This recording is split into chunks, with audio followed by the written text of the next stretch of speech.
नहीं होगी। कई बार ऐसा भी हो जाता है। 17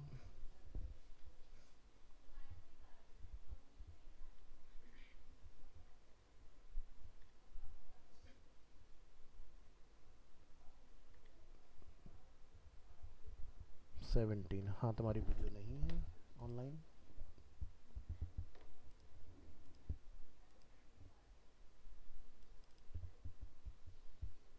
लाइट वाइट तो नहीं गई थी ना बीच में।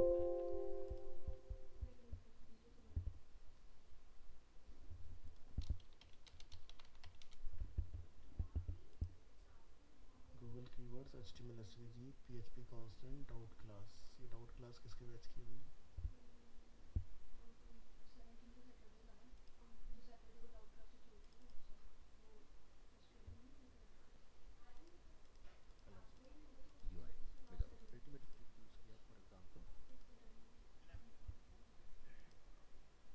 ये तुम्हारी तो नहीं है। तुम्हारी किसकी है? डेट कंफर्म नहीं है।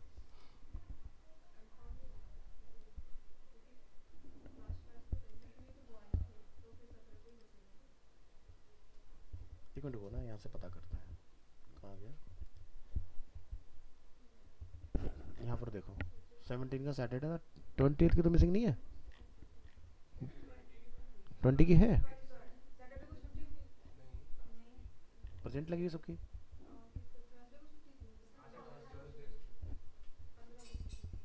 नहीं, वो तो अटेंडेंस मैंने इसलिए तो ओपन कर लिया, तो 17 का ही होगा मेरे ख्याल से।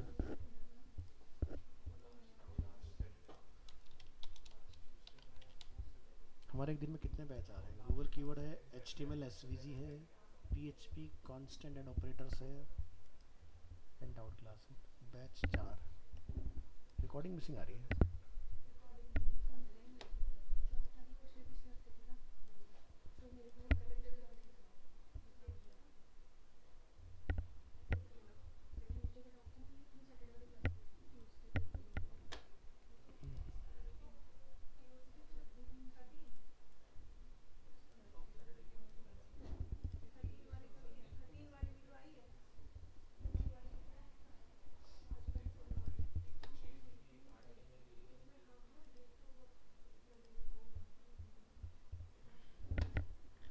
एक मिनट रुको, ये रुकिए रुकिए। XD PHP JavaScript WordPress email marketing react ES6।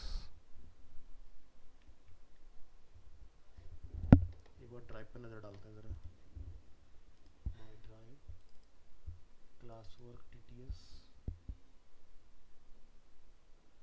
12 to 130 react ES6। तो यहाँ पर देखते हैं। तो लास्ट क्लास तो मैंने ना सारी फाइलें ओवरराइट कर दी थी इसके ऊपर। तो नई पुरानी सब एक हो गए, मतलब टोटल आपके पास फाइल्स से यहाँ पर अवेलेबल है।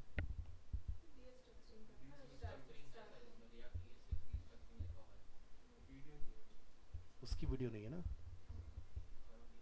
तो इसका मतलब रिकॉर्ड नहीं हुआ होगा फिर, और क्या है। क्योंकि जनरली मैं टाइटल तो कर देता हूँ वीडियो को। टेम्पलेट ईमेल रिएक्ट, इसको ऐसे ढूंढो।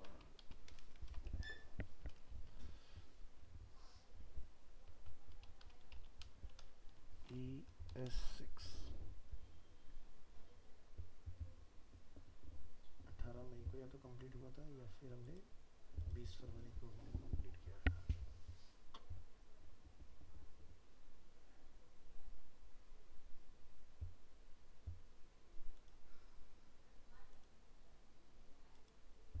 कोई नहीं, मैं साउथ एक्स वाले से देख के ना वहाँ से दे दूंगा तुम्हें डिस्ट्रक्चरिंग वाली क्लास।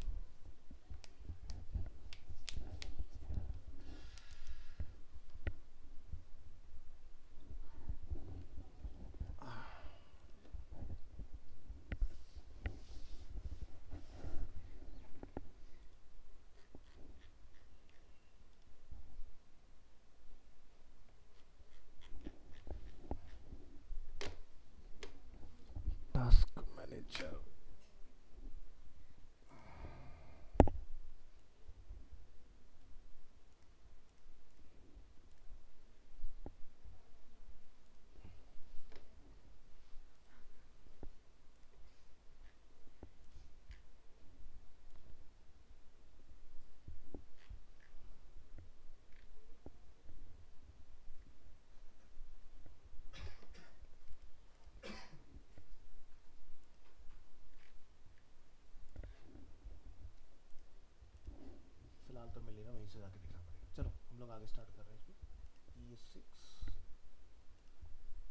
बेसिक्स अपना इसमें कंप्लीट हो गया है। ये क्या आ रहा है वीडियो, किसी को वीडियो कराया था क्या? अच्छा ये मेहताब वाला होगा।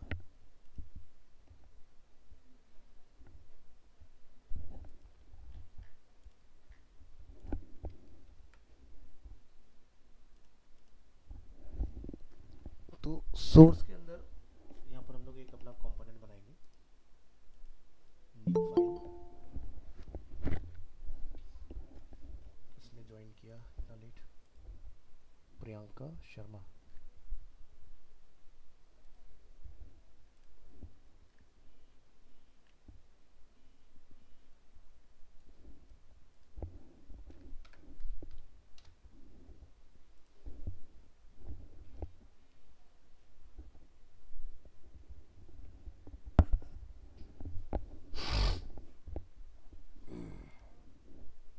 लिखिए npm caps lock of start.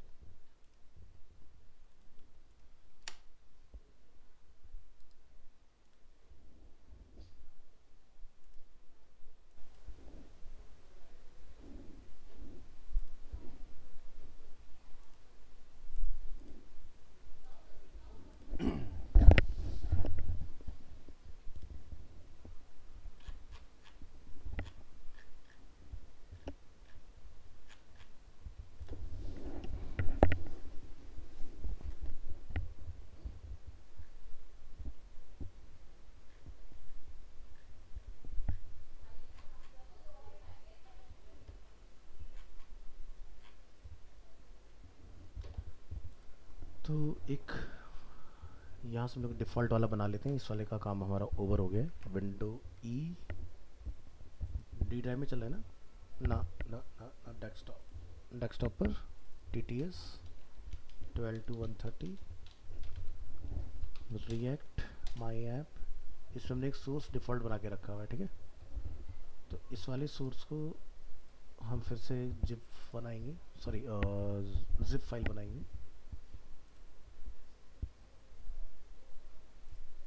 और सर्वर को बंद कीजिए, कंट्रोल C क्लोज।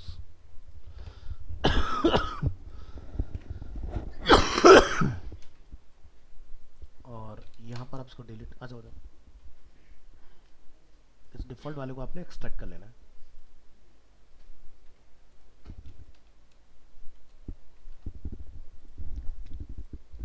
और वापस इस लोकेशन को लोकेट करा दूंगा VS कोड में।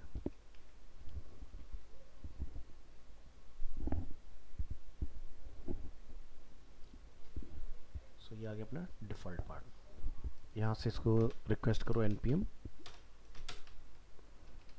स्टार्ट।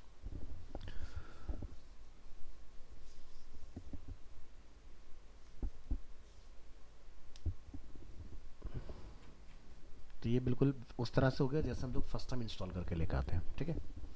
तो मुझे ये बताओ कि इधर लेफ्ट हैंड साइड पे जो आप ये चीज़ें देखते हो कि लाइक जैसे पब्लिक फोल्डर है या फिर यहाँ पे सोर्स फोल्डर, इससे कितना फ्रेंडली हो गए? मतलब इसमें कोई डाउट तो नहीं है ना? क्लियर है ना चीज़ें? तो हमने काम किस में करना है? सारा सोर्स के अंदर करना है। सोर्स में अगर आप कोई ऐप वगैरह बना रहे हैं, ठीक है, तो आपने इन फाइल्स को छोड़ के एक फोल्डर बना लेना होता है अपना। पेजेस हो, कंपोनेंट हो, चॉइसेस हो कि हमने क्या नेम रखना है।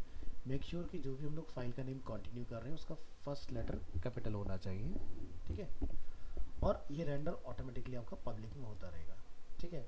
तो दोनों ही तरीके एथिकल हैं। आप सारा काम ऐप में लाके भी कॉल करा सकते हो और डायरेक्टली आप लाके इंडेक्स के ऊपर भी राइट कर सकते हो, ठीक है। तो चलिए, तो आज हम लोग सीखेंगे कि किस तरह से आप HTML को इसमें रेंडर कराते हो।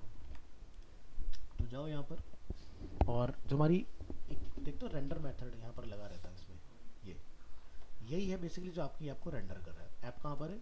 इस app.js के पास। तो यानी कि जितना भी इसके अंदर आपका HTML है, इसको रेंडर आपका ये इंडेक्स कर रहा है, ठीक है।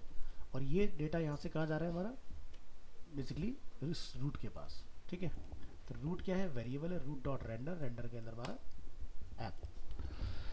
तो इसको क्या हम लोग ओवरराइड कर सकते हैं? बिल्कुल कर सकते हैं। आप इस फाइल को यहाँ से क्या करेंगे? कॉपी पेस्ट, और इसको हम लोग क्या रख देते हैं? Name index default. हमारे पास अपनी खुद की इंडेक्स फाइल है, ठीक है। इस इंडेक्स में आपने जो भी काम कराना है वो आप यहाँ पर जाके कराओगे। तो लिखेंगे क्या, इंपोर्ट रिएक्ट फ्रॉम, यहाँ पर हम लोग लिखेंगे रिएक्ट, स्पेलिंग से लिखिएगा। नेक्स्ट आप यहाँ डिफाइन करेंगे import React DOM from React DOM, और आगे क्या लिखेंगे, क्लाइंट। तो ध्यान रखना है कि डोम हम कहाँ लिखते हैं। जब आप कोई पेज वगैरह बना रहे हो ना, उसमें डोम नहीं आएगा। जिस जगह से आपका पूरा ऐप रेंडर होता है, डोम वहाँ लगाया जाएगा, बस एक ही बार पूरे ऐप के अंदर। इसके बाद में यहाँ से हम लोग एक वेरिएबल डिफाइन कर लेते हैं, जैसे कि कंटेनर। कंटेनर इक्वल टू आप यहाँ पर लिख देंगे document dot get element by ID. तो हमने शायद यहाँ पर रूट या फिर वो रखा हुआ है, तो हमने डिफ़ॉल्ट डाल दिया तो रूट है हमारा। पहले हमने कुछ डेमो कर दिया था ना नेम, तो अभी हमारा डिफ़ॉल्ट चला है, तो नेम क्या रहेगा, रूट। और कांस्टेंट रूट के अंदर हम लोग क्या डाल देंगे, रिएक्ट डोम क्रिएट रूट कंटेनर। और इसके बाद आप क्या लिखेंगे, रूट डॉट रेंडर। रेंडर में लोग यहाँ से जाके जो भी मैसेज अपना रेंडर करना चाह रहे हैं वो अपना रेंडर करा दोगे। अब अगर ऐप को चलाना है तो आप ऐप को इंपोर्ट कराओगे, ठीक है। यहाँ पर importing the main component from our application app dot JSX। But अगर आपके पास कोई ऐप नहीं है तो आप यहाँ से डायरेक्ट किसी HTML को भी रेंडर करा सकते हो। जैसे यहाँ पर कुछ मैसेज लिख दो, HTML कंटेंट गोज हियर, और किसी डबल कोट वगैरह में लिखने की ज़रूरत नहीं है। तो क्या लिखा है, वेब पैक कंपाइल सक्सेसफुली, और अगर ये सक्सेसफुली हुआ है तो हमें इस फाइल के अंदर ये रिटर्न होना चाहिए। तो हमने क्या करा, डायरेक्ट इंडेक्स फाइल के अंदर HTML डाल के उसको रेंडर कर दिया। और अगर हम इसकी जगह पर लेके आ रहे हैं अपनी इस फाइल को, तो आप इसको इंपोर्ट कराएंगे, लिखेंगे इंपोर्ट, क्या नेम है उसका, ऐप। तो ऐप फ्रॉम ऐप ऑटोमेटिक आ जाएगा, और यहाँ पर आपका रिएक्ट डॉट रेंडर में हम लिखेंगे ऐप, क्लोज। और यहाँ पर जब आप इसको चेक करेंगे तो आपका टपका पार्ट आ गया, ठीक है।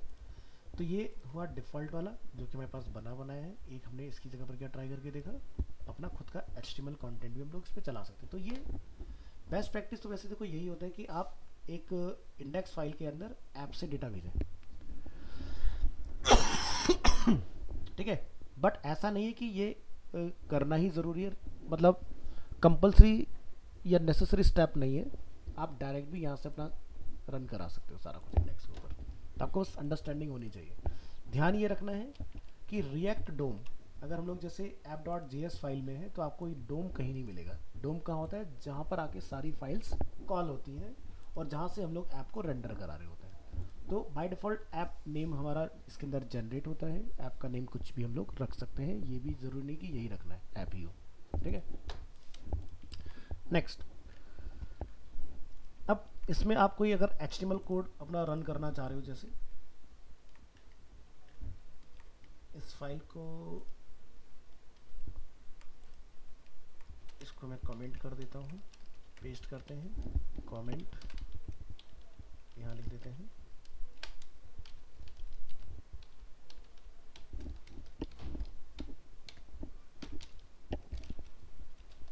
HTML content goes here।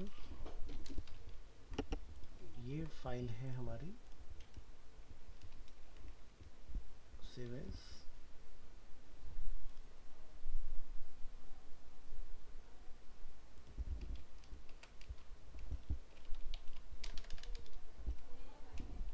या उसी में बना दो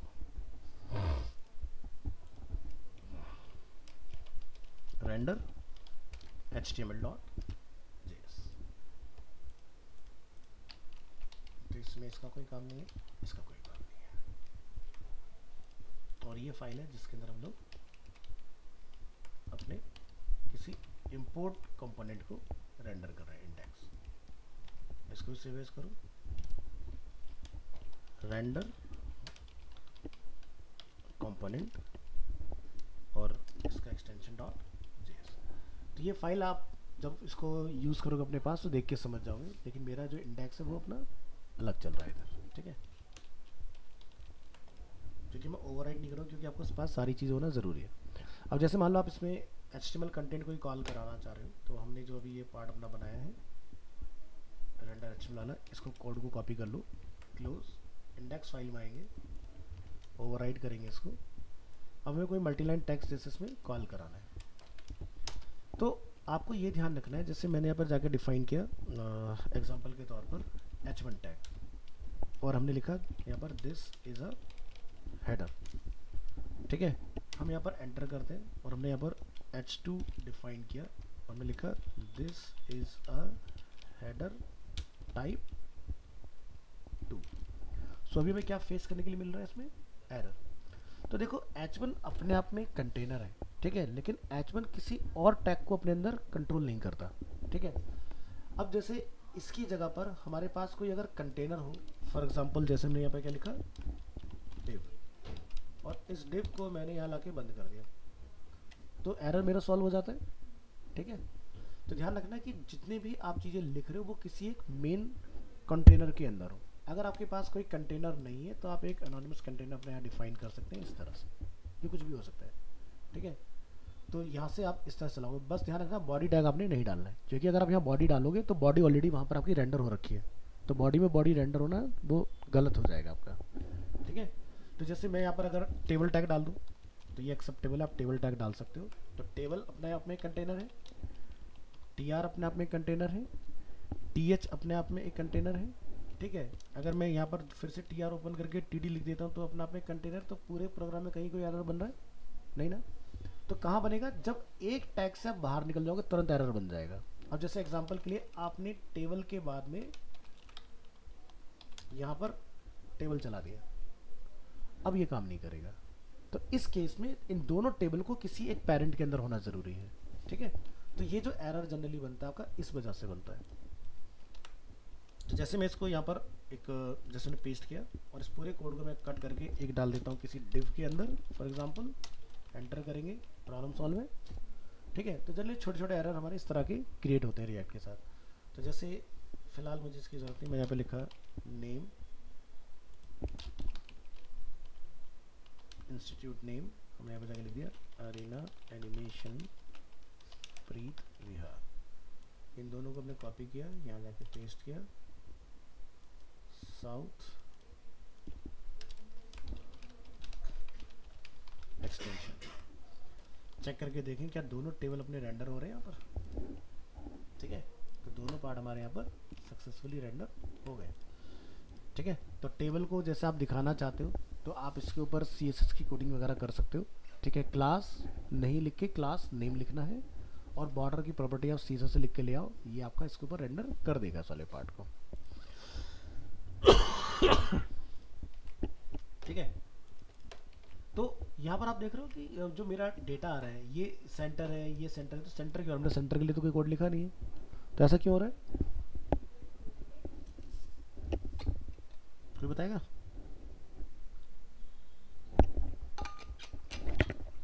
जबकि हमने पूरे पेज में अभी तक तो कोई CSS इंट्रोड्यूस ही नहीं किया ना, तो ये सेंटर क्यों हो रहा है, वैलिड पॉइंट है ना, तो सेंटर तो नहीं होना चाहिए। तो अगर हमें अपने HTML की टेबल की क्लास अगर याद हो तो हमने ये सीखा था कि th by default centre line होता है।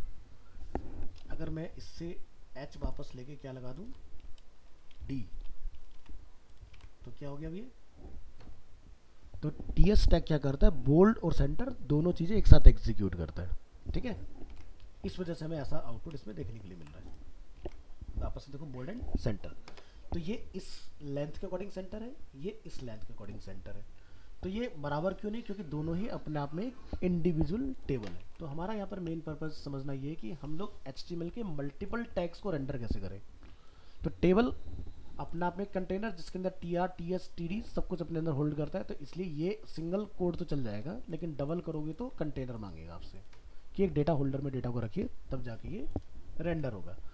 अब ये वाला पार्ट हमारा डायरेक्ट देखो हमने कहा लिख दिया रूट डॉट रेंडर के अंदर, ठीक है। तो रूट डॉट रेंडर में आप इस तरह से लिख तो दो, ठीक है, बट ये बढ़िया तरीका नहीं है, क्योंकि हो सकता है भी आपको कुछ ऐप वगैरह भी रेंडर करानी हो जो आपने कंपोनेंट बनाए होंगे। तो हमें क्या करना चाहिए, इस पूरे पार्ट को यहाँ से कट, और आप अपना खुद का एक फंक्शन बना सकते हो। जैसे हमने यहाँ पर फंक्शन बनाया, क्या, माई फंक्शन।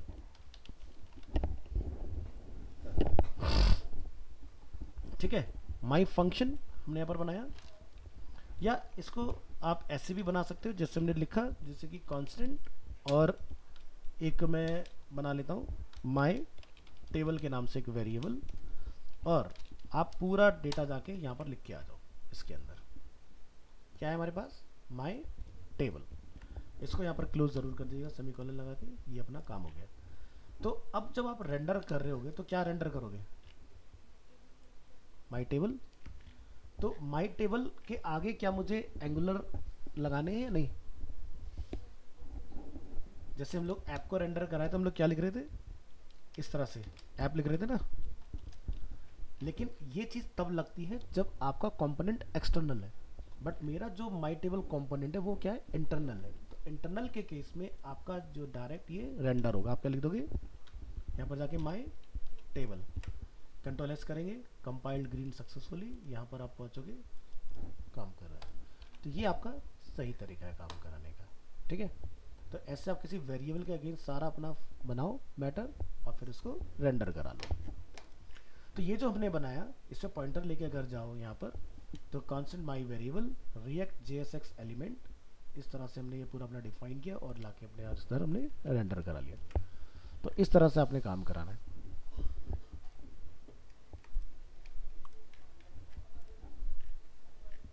बताओ यहाँ तो कोई कंफ्यूजन किसी को, क्लियर। तो इस फाइल को हम लोग सेव कर देते हैं, HTML कोड बंद कर दीजिए, वापस अपनी इंडेक्स फाइल में आ जाइए। ठीक है, तो यहाँ पर हमारे पास पब्लिक में index.html के अंदर एक div अवेलेबल है जिसका आईडी क्या है, रूट। ठीक है, तो मान लो मुझे कोई डेटा यहाँ पर, मैंने एक टेम्पलेटिंग यहाँ पर कर ली कि भाई हेडर भी यहाँ पर है, फुटर भी यहाँ पर है, और एक मेन एरिया हमने यहाँ पर बनाया हुआ है। मुझे डायरेक्ट डेटा उठा के उस पर्टिकुलर एरिया में कॉल कराना है। ठीक है, तो चलो पहले इसके अंदर कुछ बना लो इस तरह का। ठीक है, तो क्या करेंगे हम, यहाँ पर आके एक डिव डिफाइन कर रहे हैं, डिव, और आईडी आप इसको डिफाइन कर दो लाइक डेमो। तो मैं डिव नहीं ले रहा, मैं इसको एक सिमेंटिकली नेम दे दे रहा हूँ, क्या, हेडर।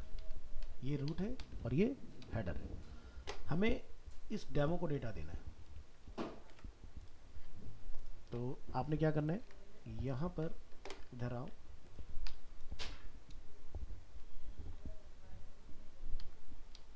नीचे हमारा यहाँ डिफाइन है, इसमें जाओ, हम क्या लिख रहे हैं यहाँ पर, डेमो, और डेमो में हम लोग क्या डेटा रेंडर करा रहे हैं, माई टेबल। कंट्रोल एस करो, और यहाँ पर इस इंडेक्स फाइल में हम लोग जाके लिख दे रहे हैं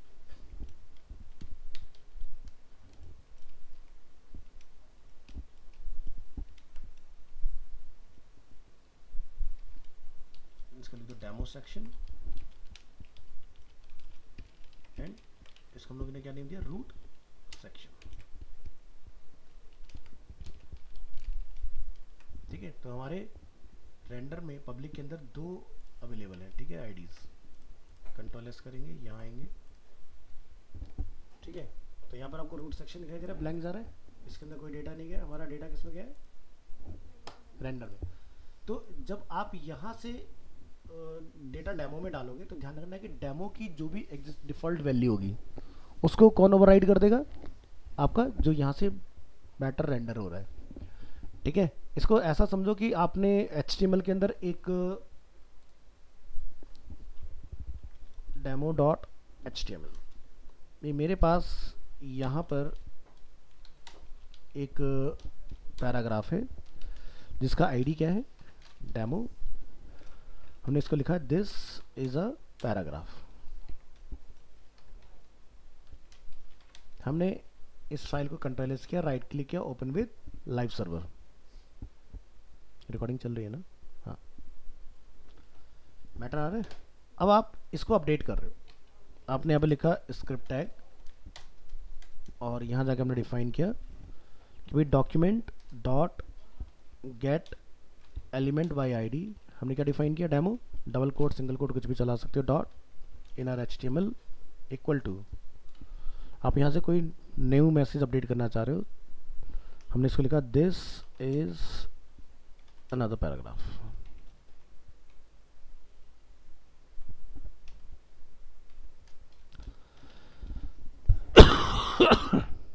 तो इसका आउटपुट क्या होगा, तो यानी कि ये ओवरराइट हो जाएगा ना। तो देखो यहाँ पर सेम वही काम वहाँ पर हो रहा है इसके अंदर। हमने यहाँ पर क्या लिखा डाला था, demo section, but demo section की जो भी वैल्यू थी उसको हमारे इस रेंडर वाले पार्ट ने क्या किया, ओवरराइड कर दिया उस चीज़ को। यहाँ से जो नया इन्फॉर्मेशन गया उसको ओवरराइड करेगा।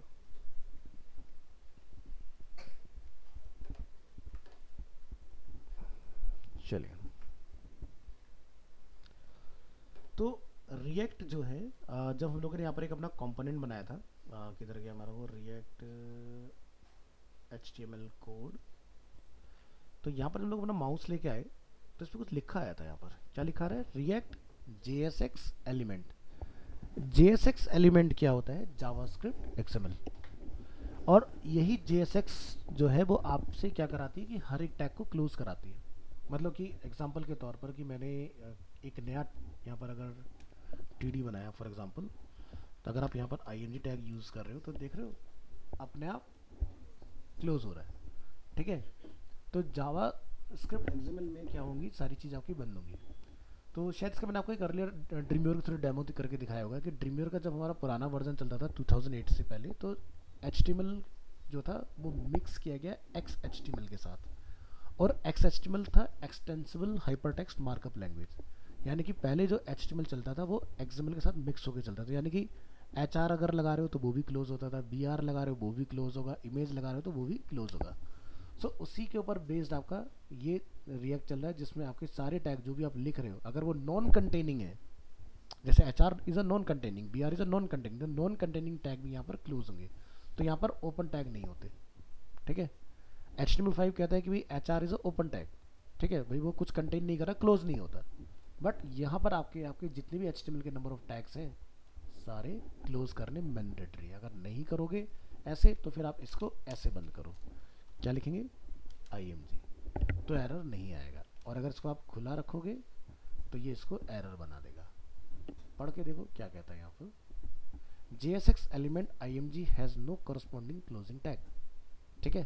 तो ये आपको बता रहा है, या तो आप नीचे वाला एग्जांपल देखो, react dot detailed HTML props, react dot IMG HTML attributes, HTML tag element start and HTML tag element is close। तो या तो सेल्फ क्लोज, इस तरह से हम लोग इसको जानते हैं सेल्फ क्लोजिंग के नेम से, और बाकी तो आप कंटेनिंग के फॉर्म में जानते हैं। तो दोनों ही तरह से एक्सेप्टेबल है, बेस्ट प्रैक्टिसेस आप इसका यूज़ करो। सो VS कोड में अगर काम करो तो आपको टेंशन लेने की ज़रूरत नहीं है, बट कई बार अगर नहीं लगाता तो ये एरर दिखा रहा होता है, तो आपको पता होना चाहिए एरर आया तो क्यों आया इसके अंदर।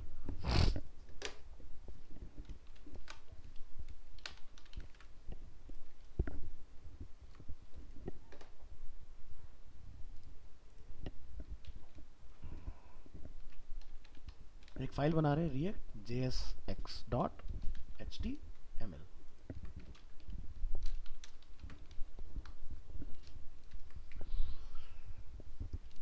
तो यहाँ लिखिए डॉट, अच्छा VS5 नहीं है तो हम लोग डायरेक्ट लिख लेंगे H1 टैग, और यहाँ लिखेंगे react JSX, ठीक है। तो JSX stand for JavaScript XML, ठीक है।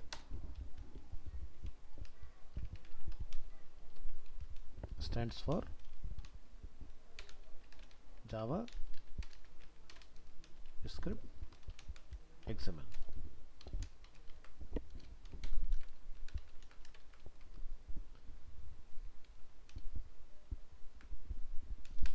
JSX allows us to write HTML in React, ठीक है। अब हम लोग दो चीज़ें पढ़ के आए हुए हैं, एक तो जावास्क्रिप्ट और एक पीएचपी। ठीक है, तो दोनों में क्या होता है कि जब आप कोई एचटीएमएल का टैग चलाते हो तो आप उसको डबल कोट में डालते हो।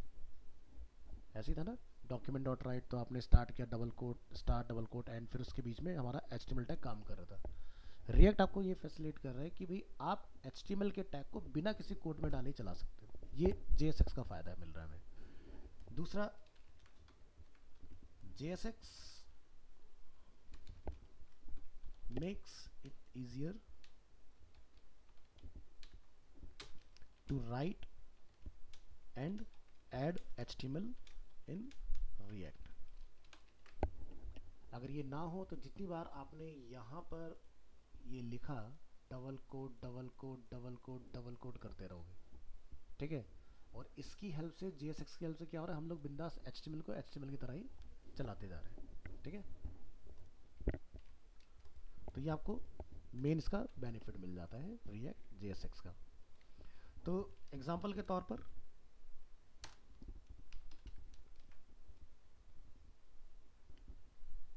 यहाँ पर एक H2 बना लो, कोडिंग JSX एंड पैराग्राफ बनाओ। सो JSX allows to write HTML elements in JavaScript। तो यहाँ पर टैग क्यों नहीं आ रहा है, क्योंकि जब हम लोग जावास्क्रिप्ट की बात करते हैं तो HTML के जितने भी टैग्स होते हैं वो एज ए एलिमेंट ही कंसिडर होते हैं हमारे, और अगर हम लोग CSS की बात करते हैं तो उसमें भी एज ए एलिमेंट ही वो कंसिडर होंगे। ठीक है,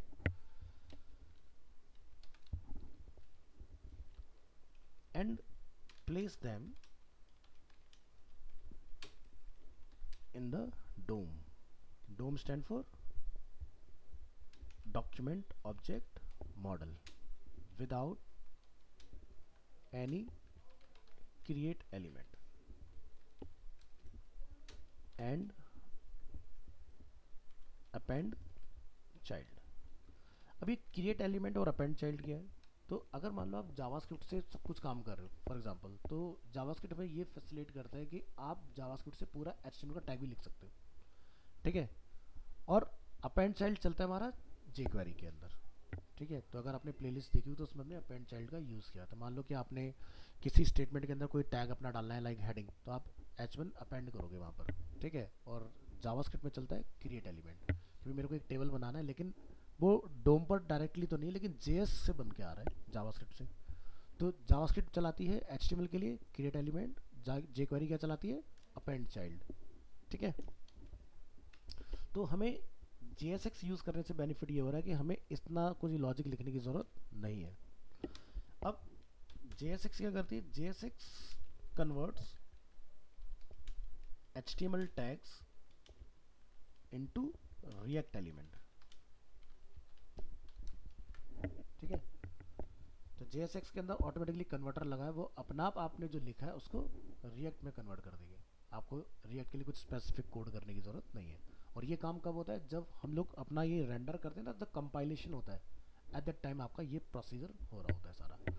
तो एग्जांपल के तौर पर, जैसे आपको रिएक्ट में कंपोनेंट बनाने नहीं आते, आप बिल्कुल एकदम बिगिनर हो, फ्रेशर हो, तो देखो हर चीज़ के कन्वर्टर हमें पता है आज की डेट में अवेलेबल है। जैसे भाई मेरे को PSD से उसको JPG बनाना है, तो ऑनलाइन जाते हो कन्वर्ट कर देते हो। तो ऐसे ही ऐसे कुछ तरीके अवेलेबल है जिसमें लिखा HTML टू रिएक्ट कन्वर्टर।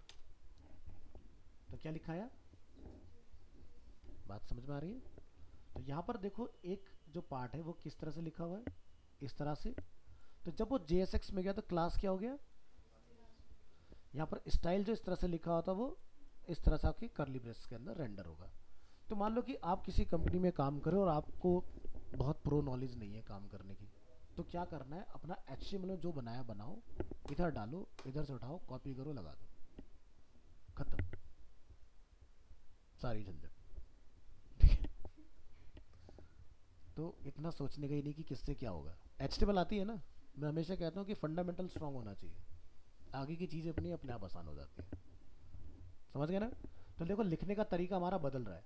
तो जैसे हम लोग लेवल जब लिखते हैं वहाँ पर HTML में, तो हम लोग क्या लिखते हैं वहाँ पर, फॉर, तो यहाँ पर क्या हो गया, HTML फॉर। तो कोई भी चीज़ अब जैसे आप पूरी रिएक्ट सीखने बैठोगे तो पॉसिबल ही नहीं है। तो सबसे बढ़िया तरीका है कि इस वेबसाइट का ध्यान रखना, ट्रांसफॉर्म डॉट टूल्स। ये आपको ये फैसिलिटेट करेगा कि किस चीज़ को रिएक्ट कैसे अंडरस्टैंड करता है, आपको उसके एट्रीब्यूट्स पता होंगे। तो जो भी आपने अभी तक कोई भी एक टेम्पलेट अपना बनाया हुआ है, एक बार इसमें डालना, ये आपको उसका कंपोनेंट बना के दे देगा कि किस चीज़ को कैसे भेजना है हमने। ठीक है।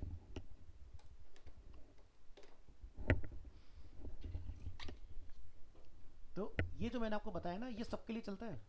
कोटलिन वोटलिन सब, दुनिया जाने की जितनी चीज़ें सब पे काम करता है ये।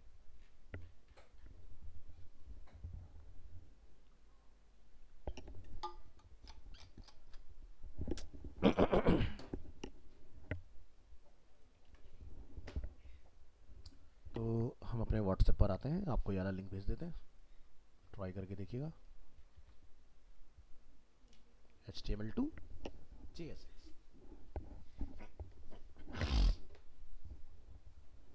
ठीक है।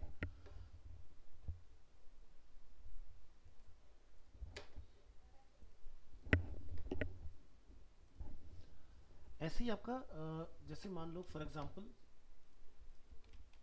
आपको कुछ और भी सिखा देते हैं। मान लो कि भी मेरे को डिव की कोडिंग भी नहीं आती है ना, किसी को ऐसा लगता है डिव भी मेरे लिए बड़ा टफ है। तो अब हमारा कोर्स खत्म हो रहा है भाई, इसके बाद कुछ तो बचा ही नहीं है ना। तो भाई चीज़ें आसान होनी चाहिए ना एंड आने के बाद। तो क्या करें। तो ये मत कहना कि सर पहले क्यों नहीं होता है, एंड में समझते हैं इन चीज़ों को, क्योंकि हमें कहते हैं ना नकल के लिए अकल ज़रूरी है ना। तो यहाँ आएंगे जैसे 103212 और यहाँ से हम लोग ढूंढेंगे star.pst। यहाँ से हम करेंगे ओपन फाइल लोकेशन। मैंने ये पेज एक अपना ओपन करा यहाँ पर, ठीक है। प्रेस करेंगे Ctrl+U। तो आप यहाँ देख रहे हो कुछ HTML यहाँ पर अवेलेबल है, और ये सब क्या है, टेबल है। और टेबल में काम करना बड़ा आसान है, फटाफट से काम करते जाओ। जैसे मान लो ड्रीमव्यूअर खोलिए, टैब लगाते जाओ, कॉलम, टैब मारा तो रो, ऑटोमेटिक बन के वहाँ सारा तैयार। अब CSS कौन लिखे, हमें तो नहीं लिखना, ऑटोमेटिक होना चाहिए ना। तो क्या करें उसके लिए, जैसे एग्जांपल के तौर पर फोटोशॉप लॉन्च करते हैं।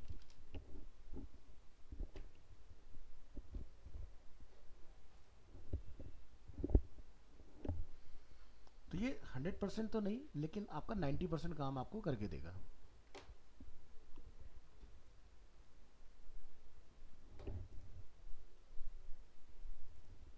जैसे ये एक टेम्पलेट अपने पास अवेलेबल है, इसको हम लोग कर रहे हैं यहाँ से सेव फॉर वेब।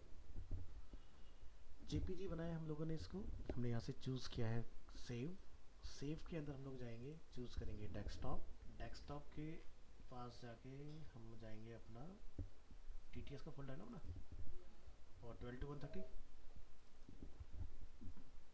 यहाँ पर हम लोग एक बना रहे हैं HTML2 CSS। यहाँ से क्या लिखेंगे, इंडेक्स HTML एंड इमेज, और यहाँ से all slices and click on save. तो हमारे पास अपने बैच टाइम में 12 to 130 एक फाइल आ गई है। इसको आपने VS कोड में ड्रैग कर लो, VS कोड यहाँ पर कॉल, सिर्फ टेबल को हमने टारगेट करना है, बाकी चीज़ों से हमें कोई मतलब नहीं है। हमने बंद किया। हम क्या करने वाले हैं, यहाँ आएंगे अपने एक बड़ी जल्दी बज गया। क्या लिखोगे, टेबल टू डिव कन्वर्टर। इधर जाओ। तो हमने यहाँ पर इसको डेटा देना है, ठीक है। ये इधर देख लो टेबल है, बन गए सारे डिव, ठीक है। इधर टेबल में कोड किया, इधर डिव मेरा अपना बन के तैयार हो गया, टेंशन नहीं, ठीक है। समझ में आ रहा है। और कोई नई टेबल डालना चाह रहे हो, कितने रो कॉलम बनाने हैं, सब इसके अंदर ऑप्शन दिया हुआ है। टेबल की किसी सेल की कोई प्रॉपर्टी हैंडल करनी है, कॉलम वगैरह, तो आपका डेडिकेटेड एक मॉड्यूल इसके अंदर अवेलेबल है। तो यहाँ से आप अपना डिव इंस्टेंट उठा सकते हो। अब जैसे तुम्हें फोटोशॉप सिखाया गया है, तो फोटोशॉप आपको ये फैसिलिटेट करता है कि भाई मान लो ये जो मेरा मैटर है यहाँ लिखा हुआ, मैंने इसको किया कॉपी, लेकिन मैं इसकी पहले सेव एज बनाऊंगा। कहाँ जाएंगे हम लोग, TTS 12 to 130। फोटोशॉप सभी ने किया हुआ है ना?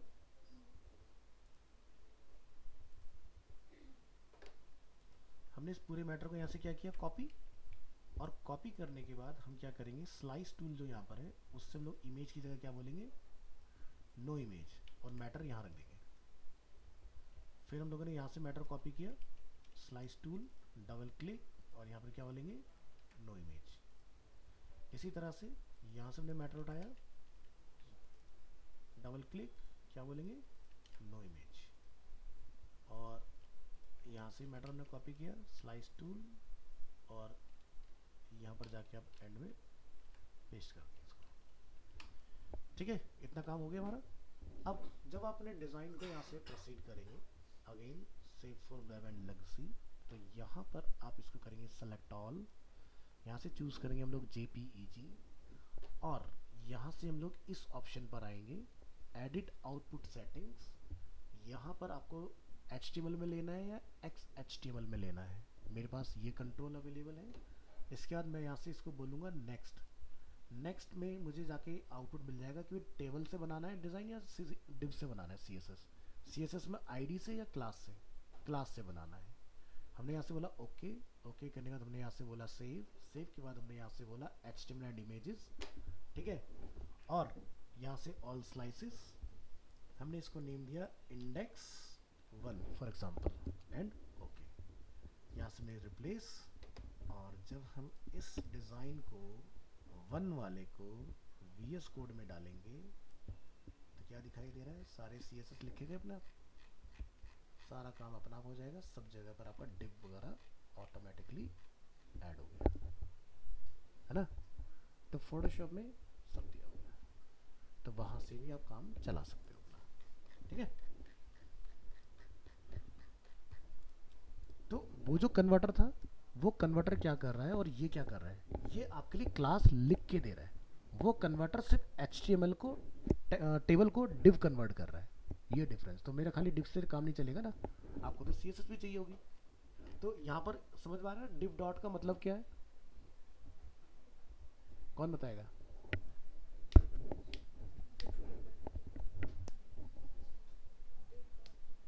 डिव डॉट का मतलब क्या है? किसी ने ऑनलाइन हाथ खड़ा किया, कौन है, किधर गया, ये है? मैं क्या पूछ रहा हूँ मुझसे? जावास्क्रिप्ट में क्लास होता है सर, जावास्क्रिप्ट में क्लास जो होता है आपका ऑब्जेक्ट होता है, और इसका मैं तुम्हें, जावास्क्रिप्ट क्या हर जगह क्लास होता है। अब ये CSS वाला क्लास की बात नहीं कर रहा, मैं आपको दिखाता हूँ। जैसे क्लास इज ऑब्जेक्ट जिसके अंदर हम लोग कंस्ट्रक्टर वगैरह बनाते हैं ना, तो जैसे मॉर्निंग में हमारा PHP चल रहा है, तो हम उसी की बात कर लेते हैं। किधर गया, ये रहा। तो हम लूप चला रहे हैं फॉर ईच, और ईच में हम लोग लूप किस पे चला रहे हैं, क्लास के ऊपर, ठीक है। तो जब आप जावास्क्रिप्ट में काम करो तो जहाँ पर ये पब्लिक लिखा हुआ है, तो यहाँ पर डॉलर की जगह पर वैर आ जाएगा और कुछ नहीं। तो मेरे पास यहाँ पर 2 वेरिएबल है, कंस्ट्रक्टर के अंदर दोनों को मैंने कॉल करा, और डेटा की बाइंडिंग हम लोग यहाँ से कर रहे हैं। तो यही होता है जावास्क्रिप्ट के अंदर क्लास। तो क्लास भी रीयूजेबल होता है, और उसको हम लोग हर बार इटरेट करते वक्त नया डेटा दे सकते हैं। एक तो हो गया भाई, एक वेरिएबल x इक्वल टू मैंने लिख दिया मोहन, तो वो x की वैल्यू मोहन ही होगी, बट मैं चाहता हूँ कि भी मेरा कुछ ऐसा रहे कि हर बार उसकी वैल्यू डिफरेंट हो, ठीक है। तब यहाँ पर उसको हैंडल कर सकते हो इस तरह से। तो अपने अलग अलग चीज़ों के अलग अलग फायदे। तो क्लास और ऑब्जेक्ट जो होते हैं बेसिकली UPS के अंदर आए थे, ऑब्जेक्ट ओरिएंटेड प्रोग्रामिंग, ठीक है।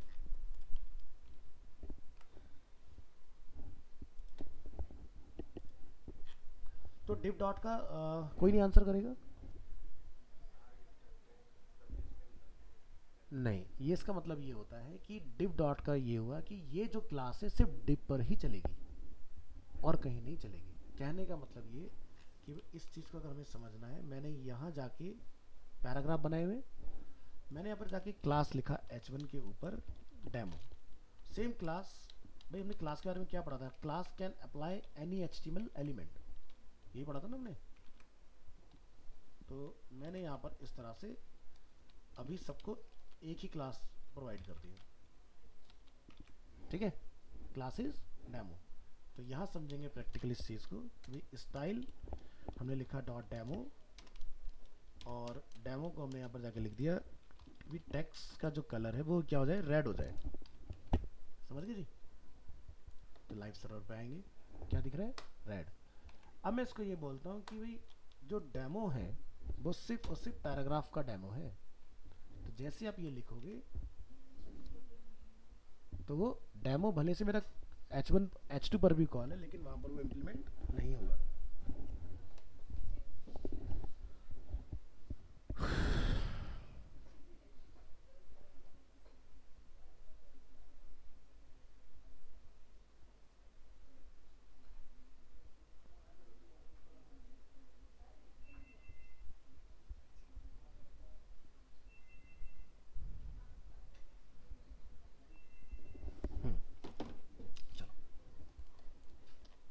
ठीक है, तो ऐसे अगर मैंने यहाँ पर लिखा कि भाई ये H1 पे अप्लाई होगा, तो भले से सभी में लिखा हुआ है डेमो। तो इसी तरह से वहाँ पर div डॉट जो क्लास का नेम लिखा है वो है तो सभी div के लिए उन्होंने लिखा हुआ है, लेकिन वो सिर्फ उसी पर्टिकुलर क्लास जहाँ पर मैच होगी उस पर ही काम करेगा।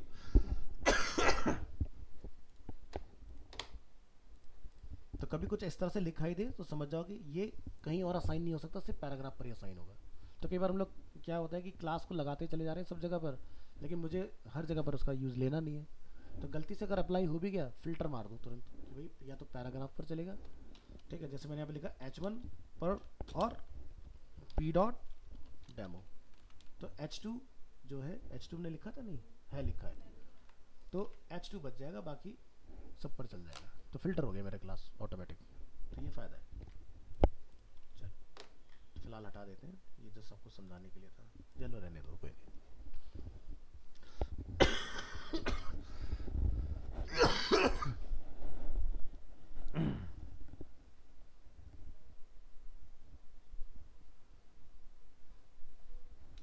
तो ऐसे ना आपको अपने काम को असाइन करने के लिए थोड़ा सा नेट पर मेहनत करना है। आपको हर एक चीज़ के अपने कन्वर्टर बहुत इजीली अवेलेबल में हो जाएंगे, ठीक है।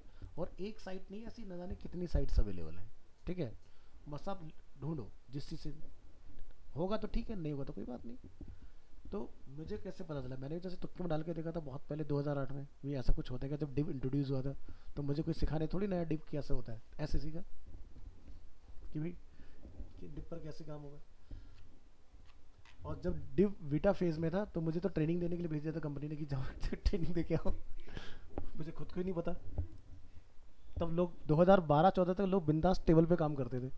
लोग डिव को एक्सेप्ट ही नहीं करना चाहते। टेबल में रो कॉलम खींचना, उसको छोटा बड़ा करना बड़ा आसान था ड्रीम वीवर, क्योंकि पहले बहुत ज़्यादा यूज़ होता था। लेकिन जब टोटल हैंड कोडिंग बेस आ गया तो कोड में बॉर्डर तो दिख नहीं रहा मेरे को, तो क्या करें। तो लोग थोड़ा सा फंसने शुरू हो गए।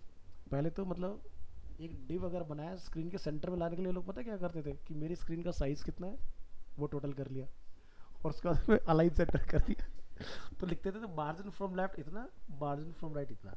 अब दिक्कत कहाँ आती थी भी मेरी स्क्रीन पर सही चल रहा है, क्लाइंट का कॉल आता है मेरी स्क्रीन में तो ये राइट में भाग गई वेबसाइट, क्योंकि मार्जिन ऑटो लोगों को पता ही नहीं था कि भी ऑटो क्या काम करता है। तो ऑटो ऑटोमेटिकली स्पेस कैलकुलेट कर लेता है एंड यूजर की स्क्रीन के अकॉर्डिंग।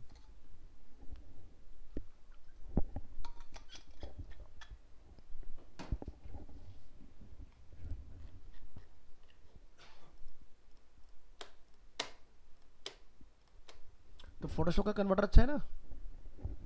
तो फोटोशॉप में आपको ये फीचर यहाँ दिया हुआ है बहुत ही छोटा सा, जिसको हम लोग कभी एक्सप्लोर नहीं करते, ऑप्टिमाइज। तो यहाँ से जाके आपने जो चीज़ बनानी है वैसा आप बना सकते हैं। इवन जो हमारे टैब हम लोग लगाते हैं ना, वीएस कोड अपना आप से गैप बना देता है, तो वो भी आप सेट कर सकते हो कितना गैप लगाना है, 1 स्पेस 2 स्पेस 3 स्पेस। और ये आज से नहीं है, ये 2000 से पहले से ऑप्शन दिए हुए हैं, ठीक है। हम तो 2024 में बैठे हैं आज की डेट में। इवन टैग के केस, लोअर केस रखने हैं या किस तरह से आप रखना चाहते हो, सभी टैग को क्लोज कराना है नहीं कराना है, ठीक है। ऐसे नेक्स्ट करोगे स्लाइस, जिसको हमने टेबल से क्या बनाया CSS। नेक्स्ट करेंगे बैकग्राउंड इमेज आपने कोई डालनी है पूरे पेज के अंदर।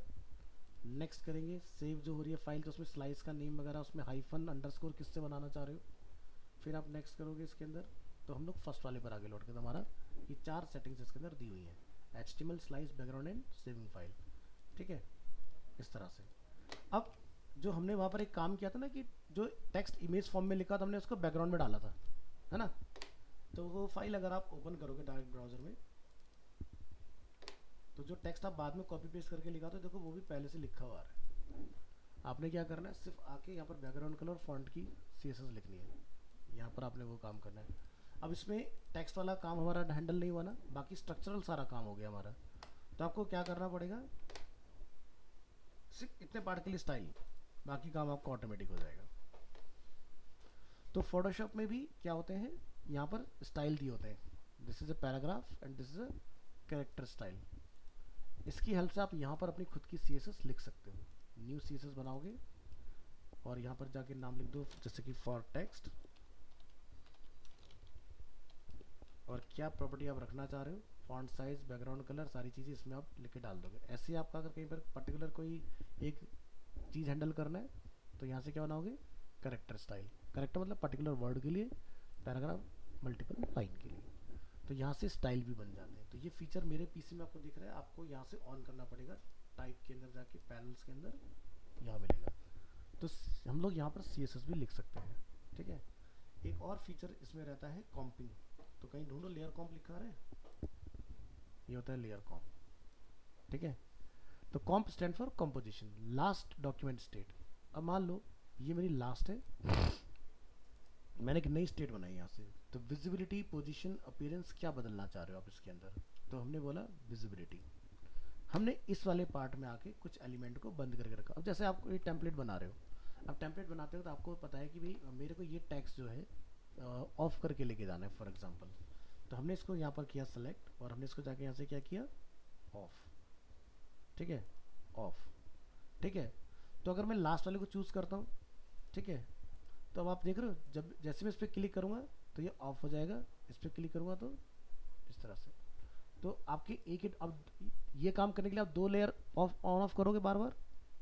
तो कंपोजिशन समझ में आ रहा है क्या काम कर रहा है, एक ट्रिगर में जितनी चीज़ें कराना चाह रहे हो करा सकते हो। तो आप जैसे बटन को एक्सपोर्ट करना चाह रहे हो, तो आपने फिर से एक नया बनाया कॉम्प इधर, ये तुमने कभी ट्राई नहीं किया फीचर, ठीक है। तो बटन पे जाओ और यहाँ से बटन को हमने बंद कर दिया, ठीक है। एक बटन लेवल हमारा ये हो गया, और इसके अंदर हम फिर से कॉम्प बना रहे हैं। इसमें मेरे बटन का कलर क्या हुआ, चेंज हो जाएगा।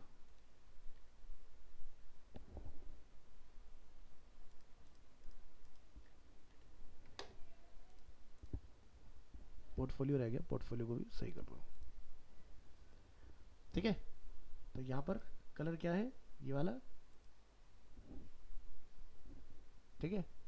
तो इस तरह से आप शॉर्टकट में अपने काम निपटा सकते हो। तो इतनी लेयर अगर मैनुअली करूँगा तो 4 मुझे ऑफ करने पड़ेंगे, 4 ऑन करने पड़ेंगे। अब यहाँ पर एक क्लिक में वही सारा काम हो जाए। तो अपने सिनेरियो पहले ही प्लान कर लो किस तरह से आपने करना है। तो ये हो गया हमारे विजिबिलिटी वाले, ठीक है। इसी तरह से आप यहाँ पर पोजीशंस, कि भाई पहले ऑब्जेक्ट में मेरी पोजीशन यहाँ है, दूसरे मेरी पोजीशन यहाँ पर है। तो जैसे क्लाइंट के लिए काम कर रहे हो, वो कहता है भाई इसको ऐसा करके दिखा दो, तो वेरिएंट्स बना लो कॉम्प के अंदर। तो उससे फ़ायदा क्या होगा कि वो बोले इसको ऐसा कर दो, लेयर मोड दूसरा ऑन कर दिया, तीसरा ऑन कर दिया, तो फटाफट से आपका काम हो जाएगा। तो अभी नॉर्मली आप क्या करते हो, लेयर बनाते हो, लेयर बनने से डॉक्यूमेंट हैवी होता है, कॉम्प बनाने से डॉक्यूमेंट हैवी नहीं होता। हम सिर्फ उसका अपीयरेंस बदल रहे हैं कि उसका presentation, the way of presentation क्या होगा। तो ये है कॉम्प का फ़ायदा। अब यहाँ पर जो भी आप कॉम्प बनाते हो, तो न्यू लेयर कॉम्प, डुप्लीकेट लेयर कॉम्प, डिलीट लेयर कॉम्प, अपडेट करना हो, अप्लाई करना हो, सारे कंट्रोल आपको इसके अंदर मिलेंगे, ठीक है। तो बड़े कमाल की चीज़ है। और इन्हीं कॉम्प को ड्रीमवीवर समझता है, और इसी कॉम्प के बेसिस पर वो आपके PhD की टोटल कोडिंग कर देता है, ठीक है। तो हम लोग तब ट्राई कर रहे थे, तो वो चला नहीं, पता नहीं क्यों दिक्कत आ रही थी इसके अंदर, बट ये फ़ायदा होता है इसका।